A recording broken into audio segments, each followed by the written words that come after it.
morning, everyone. Good morning here. And welcome back to my channel.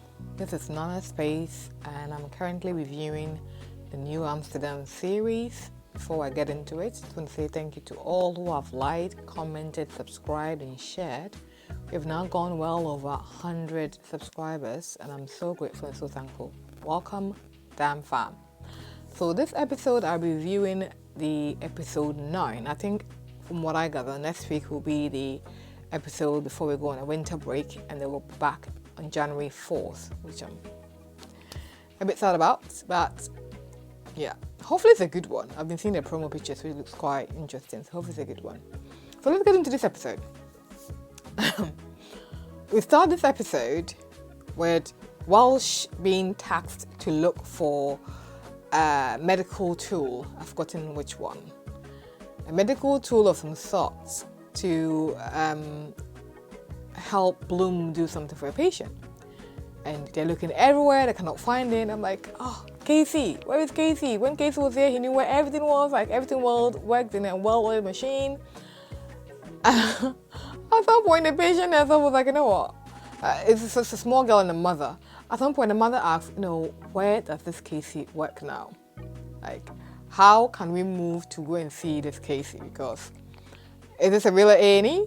And Bloom was just sat there like, oh dear me, what is happening? It wasn't just her, it wasn't just ED. Iggy has misscheduled so many appointments, and a lady who had come in with anxiety ended up being sat in a room with other people walking in, making her even more anxious. So people are walking in like, oh, my appointment's at 9 o'clock, my appointment's at 9 o'clock every Tuesday, and then Iggy had just jumbled everything in because his lead nurse has been fired. And I guess the ramifications of that will be felt for a while unless they decide to bring them back or employ other people in their place. So we get into the real meat and potatoes of this, where A&E gets flooded with people who are undocumented hiding in a church which has gone into flames.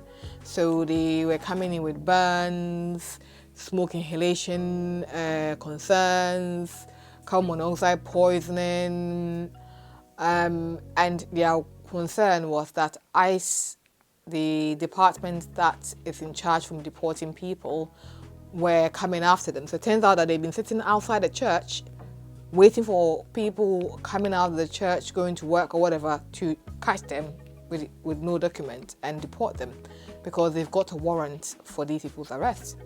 And the minister has been protecting them under that sanctuary where they couldn't touch them. So they've come in, and they later found out that one of the migrants was the one who set the fire. So there's one patient who are coming with burns. There's another patient, I think it was called Tammy, who's a Nigerian who was trying to transition into a female and has had a top surgery done and needed, I think he needed a mammogram of some sort to look at the breast tissue. And I think basically he has been having some symptoms that was worth checking out, and he wasn't going because of his migration status. It turns out that the breast tissue that he currently had was cancerous, and they offered to take one out, and he said take both out. But while they were doing the surgery, they realized that the cancer has actually spread. So now he's at risk personally for his safety. He hasn't got his new boobs anymore, and he's got cancer that is spreading. And it was quite an emotional encounter between Temi, Dr. Cow, and Helen. They did such a brilliant job at navigating these conversations, which is pretty well done, I'll have to say. And Fuertes has opened this really beautiful cafe with vegan drinks and all sorts. And Max and Brantley met there. And for once, I never saw this one coming, but for once, Fuertes, Brantley admitted that perhaps Fuertes is a very bitter pill for her to even swallow at times, even though she was one who was employed. And she wasn't happy with how Fuertes was going about this whole thing, and for once sided with Max, not allowing these people to be let out loose to be arrested by the ICE team. And so Max had this idea: why don't we turn the church, the hospital, into a sanctuary, so that the law covers them while they're there? And so Fuentes came up and said, which was a fair point, where are they going to pee? Where are they going to sleep? Are they going to go to work and come back? How long are we doing this for? And so, long story short, for that storyline, Max did a decoy. So he took some ambulances, and the ICE team followed them. And it turns out it was a ploy. It was a tactic to ward them off the hospital premises so that these people would leave. That's what happened in the end. All the while, Brantley had said that, we need to get rid of Fuertes. We need to get rid of Fuertes.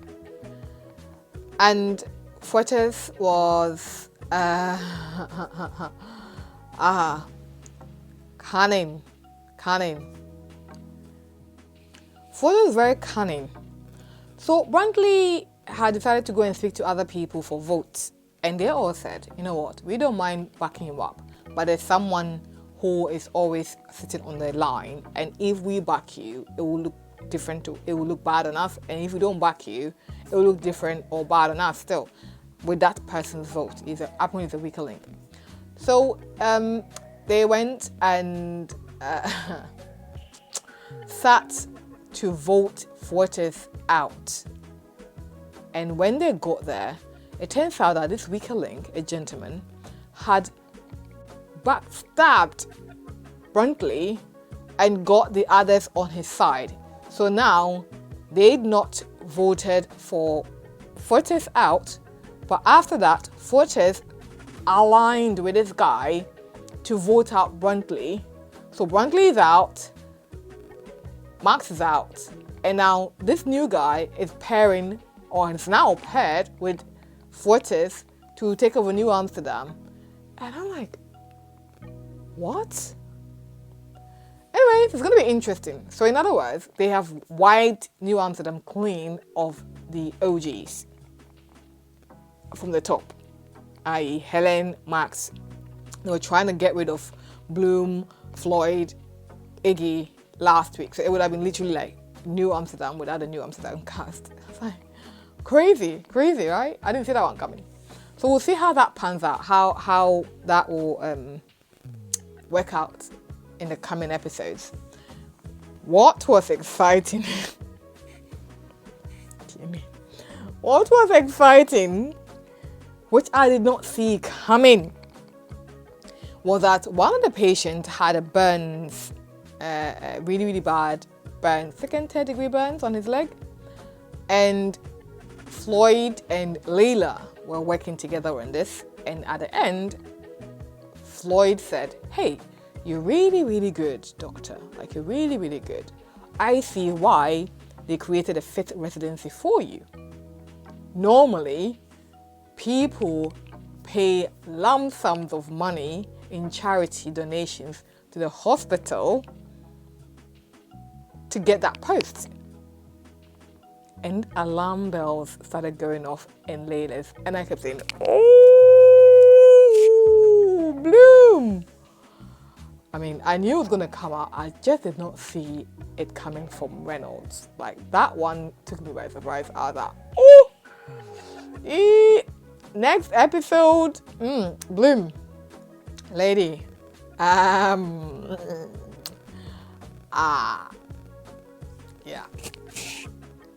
Yeah. And I think that Casey is going to come back with that same complaint to even further solidify the concern. And I hope that she uses that to oust Fuertes, because Fuertes was saying to her, you should make monthly donations. That is illegal. So I hope that Bloom gets some sense and turns this round to save New Amsterdam, to redeem herself. I hope that she sees the sense. Like, it's a very, very thin line to thread, and I hope that Bloom sees that. I'm just literally praying that she opens her eyes and sees that, because it's otherwise we'll be back to square one with Bloom. really will be back to square one with Bloom. And there was this episode about this patient we were talking about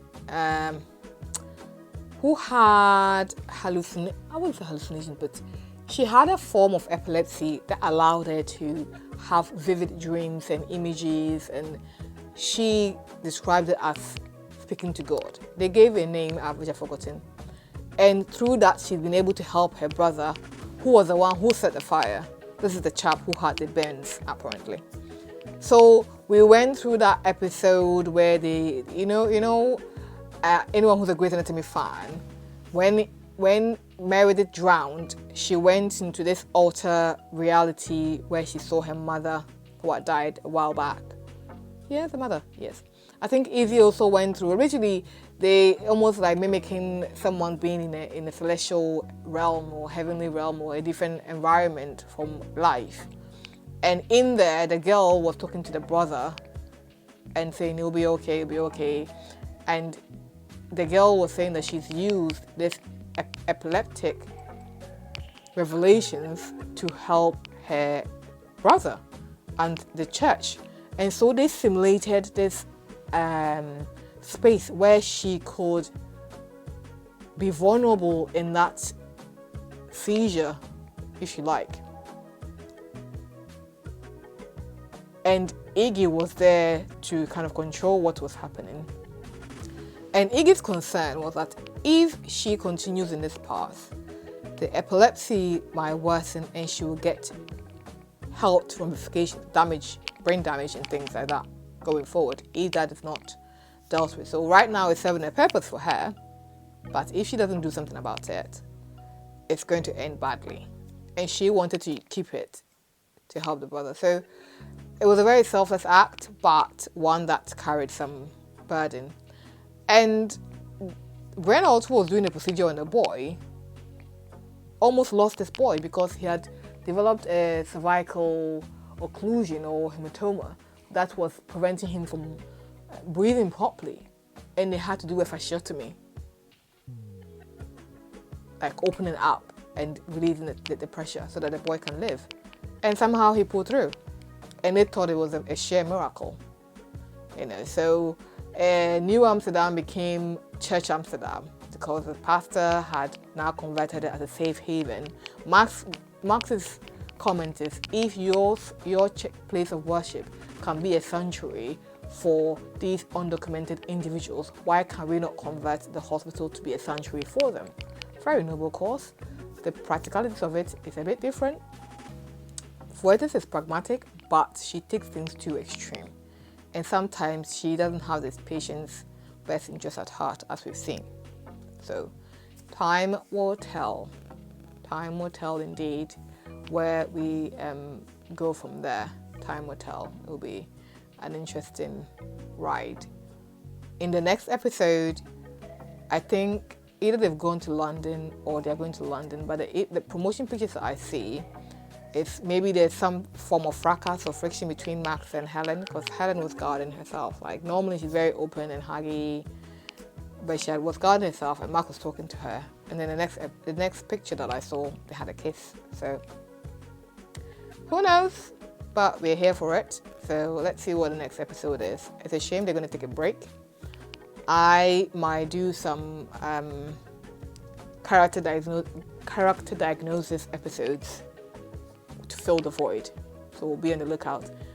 In the meantime, if there's any other show that you would like to see a review on, let me know. And if I am able to watch it, I will do a review on it just to fill the gap. So once again, thank you for liking, commenting, sharing, subscribing, watching. And I'll see you on the next one. Let's get the conversation going as always. Bye.